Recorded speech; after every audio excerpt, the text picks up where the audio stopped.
سلام، روزتون بخیر. اومدم در مورد اون استوری که گذاشته بودم با هم صحبت کنیم. اینکه از کجا بفهمیم که یک رابطه رو باید دیگه تمامش کنیم و برای استحکام یا بقای اون رابطه نجنگیم. اولین نشونش همینه. تنهایی دارم میجنگم. تنهایی دارم تلاش میکنم که اون رابطه رو با چنگ و دندون نگه دارم و طرف مقابلم اصلا انگار نه انگار. این خودش میتونه مهمترین و اولین نشونه باشه که اون رابطه به آخرش رسیده و تلاش بیخودی براش نکنیم.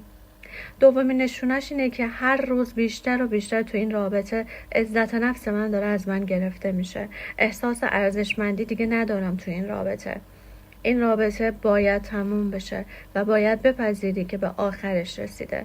رابطه‌ای که توش هر روز دارم تحقیر میشم و به هم بی احترامی میشه. بی احترامی فقط کلامی نیست دوستان، دقت کنین.